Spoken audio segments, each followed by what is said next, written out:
नमस्कार, आप देख रहे हैं विमर्श न्यूज। मैं हूं आकाश, आपके साथ पेश है खबरों का बुलेटिन। बिहार पुलिस में 78,000 लोग बहाल किए जाएंगे। 1200 दरोगा की नियुक्ति देते समय नीतीश कुमार ने कहा। गृह सचिव अरविंद चौधरी और डीजीपी आलोक राज से भी कहा कि बहाली जल्दी शुरू करें। सरकार ने आंकड़ा दिया है कि सन 2005 तक बिहार पुलिस का 42,000 का ही बल था। अभी बिहार पुलिस का 1,10,000 का कुल बल मौजूद है।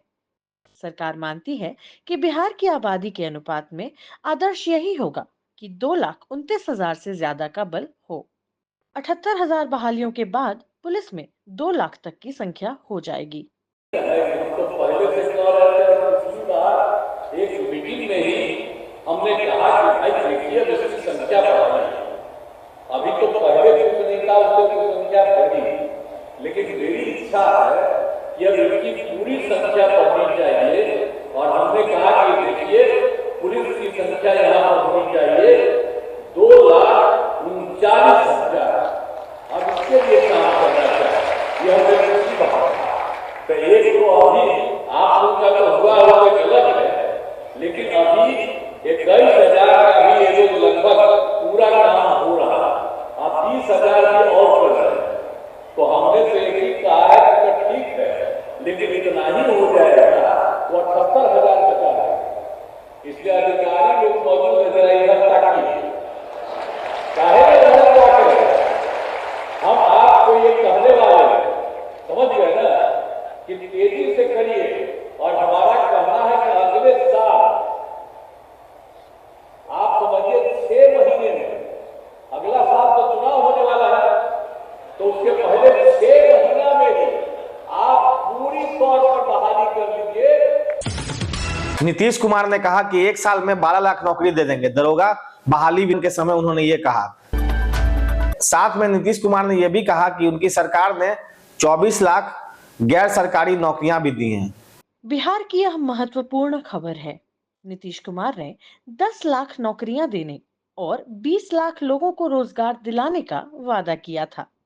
अब नीतीश का दावा है कि चुनाव से पहले तक 12 लाख नौकरियां दे देंगे। यह भी दावा किया था कि अभी तक 24 लाख लोगों को रोजगार का अवसर दिला चुके हैं। रोजगार के अवसर दिलाने वाला आंकड़ा वास्तविक आंकड़ा किस तरह से है, सरकार को यह जवाब देना होगा। बिहार में शिक्षकों की अन्य बहाली भी घोषित की गई है। 55,000 से ज्यादा वैसे योग्य शिक्षक बहाल किए जाएंगे जो 7 तरह की विभिन्नता लिए हुए दृष्टिहीन तथा अन्य प्राथमिक से लेकर 8वीं तक के छात्रों के लिए होंगे। जीतन राम मांझी के घर आने के पहले उनकी पुत्रवधू सक्रिय थी। जीतन राम मांझी ने घर आने के बाद अपने उपचुनाव में परिवारवाद के लगे आरोप का जवाब दिया। हमारी विशेष रिपोर्ट में देखिए, 4 सीट पर उपचुनाव के लिए कई जगह पुराने प्रतिनिधि के रिश्तेदार को उम्मीदवार बनाया गया है। एनडीए खेमे के हम सेक्युलर पार्टी ने 5 दावेदारों में से जीतन राम मांझी के पुत्र वधू दीपा संतोष मांझी को इमामगंज से विधायक उम्मीदवार बना दिया है। दीपा मांझी जीतन राम मांझी के पुत्र से विवाहे जाने के पहले जिला परिषद सदस्य चुनी गई थीं। एनडीए खेमे के एचएम सेक्युलर पार्टी ने 5 दावेदारों में से जीतन राम मांझी के पुत्र वधू दीपा संतोष मांझी को इमामगंज से विधायक उम्मीदवार बना दिया है। बेलागंज सीट खाली तब हुआ जब यहां के प्रतिनिधि सुरेंद्र यादव जहानाबाद से एमपी चुन लिए गए। सुरेंद्र प्रसाद यादव के पुत्र विश्वनाथ प्रताप सिंह को उनके खाली सीट से राजद उम्मीदवार बना लिया गया। दोनों गया जिले की सीट है। बेलागंज से सुरेंद्र यादव के पुत्र का मुकाबला करने के लिए मनोरमा देवी को जदयू ने मैदान में उतारना तय किया है। तीसरी सीट है कैमूर जिले का रामगढ़। यहां के राजद उम्मीदवार सुधाकर सिंह बक्सर से एमपी चुने जाने पर यह सीट खाली की थी। इस सीट पर उनके छोटे भाई को ही टिकट दिया गया। सुधाकर सिंह के खाली सीट पर उनके छोटे भाई अजीत कुमार सिंह को आरजेडी प्रतिनिधि बनाया गया है। पार्टी प्रदेश अध्यक्ष जगतानंद सिंह के अजीत छोटे पुत्र हैं। बीजेपी ने यहां से अशोक सिंह को अपना उम्मीदवार बनाया है। तरारी भोजपुर सीट सुदामा प्रसाद ने खाली की है। सीपीआईएमएल के सुदामा प्रसाद आरा के एमपी चुन लिए गए हैं। तरारी सीट से CPI-ML के राजू यादव को विधायक उम्मीदवार बनाया गया है। तरारी सीट से बीजेपी ने एक विवादास्पद पुत्र को उम्मीदवार बनाया है। आपराधिक और विवादास्पद पृष्ठभूमि के सतीश पांडे के पुत्र विशाल प्रशांत को बीजेपी ने अपना उम्मीदवार बनाया है। चिराग पासवान ने SC/ST आरक्षण पर मुंह खोला है। हरियाणा सरकार ने कोटा के अंदर कोटा को गलत ठहराया है। इस बारे में अपनी बात दोहराई। देखिए वीडियो। देखिए, भारत का संघीय ढांचा है, राज्य सरकारों के पास भी अपने अधिकार हैं, पर जहां तक रही बात इस विषय की, पहले ही लोक जनशक्ति पार्टी रामविलास इस बात को स्पष्ट कर चुकी है कि हमारी पार्टी की नीति इस सोच को लेकर एकदम स्पष्ट है। हम लोग नहीं समर्थन करते हैं इस बात का। मुझे लगता है जाति की नहीं, जमात की बात होनी चाहिए, और ख़ास तौर पर जब आप अनुसूचित जाति का जब आप जिक्र करते हैं जिसका आधार छुआछूत रहा है, अनटचेबिलिटी रहा है, ऐसे में फर्दर बाइफर्केशन, सब क्लासिफिकेशन अगर इस तरीके से अगर होता है तो इससे कहीं ना कहीं जो हक हैं, जो अधिकार हैं इस पूरी जमात के, अनुसूचित जाति के, उसमें कहीं ना कहीं बाधाएं और ज़्यादा बढ़ेंगी। 28 अक्टूबर को बिहार NDA की बैठक बुलाई गई है। बताते चले कि NDA के कई घटक दल भी हैं। मुख्यमंत्री नीतीश कुमार के आवास पर बिहार NDA के सभी 5 दल बैठेंगे। यह बैठक उपचुनाव के मद्देनजर बुलाई गई है।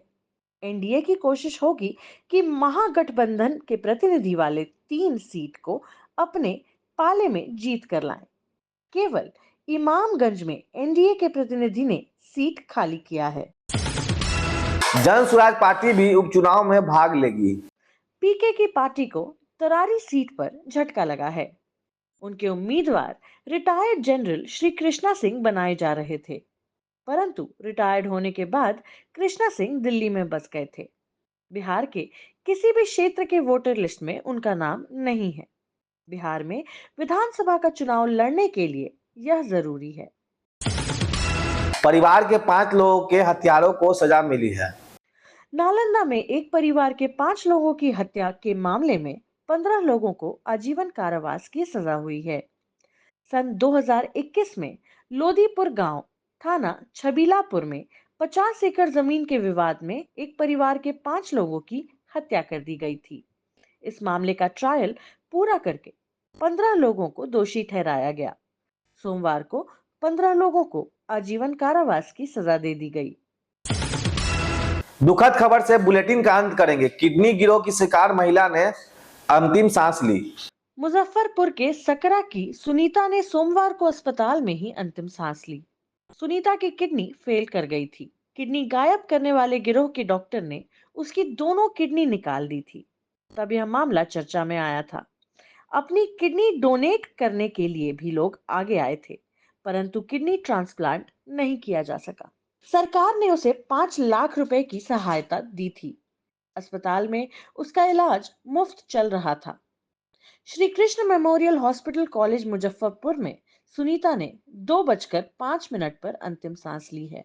2022 के सितंबर से मेडिकल कॉलेज अस्पताल में सुनीता डॉक्टर आरोही के इलाज में थी। सुनीता अपने यूट्रस का ऑपरेशन कराने गई थी, तब उसकी किडनी निकाल दी गई थी। दान देने वालों की किडनी तो मैच नहीं की, परंतु अस्पताल ने अब तक 500 दफा डायलिसिस किया था। दोपहर में उसका ब्लड प्रेशर घटने लगा था। सुनीता को नहीं बचाया जा सका। तो ये थी अब तक की खबरें। आपको हमारा खबरों का बुलेटिन कैसा लगा YouTube पे जाकर जरूर बताइएगा, और YouTube पे देख रहे हैं तो लाइक करें, कमेंट करें, साथ ही बेल आइकन जरूर दबाएं ताकि आपको पल पल का नोटिफिकेशन मिलते रहे। अगर Facebook पे देख रहे हैं तो लाइक करें, फॉलो करें। तब तक के लिए मैं आकाश, विमर्श न्यूज के लिए धन्यवाद।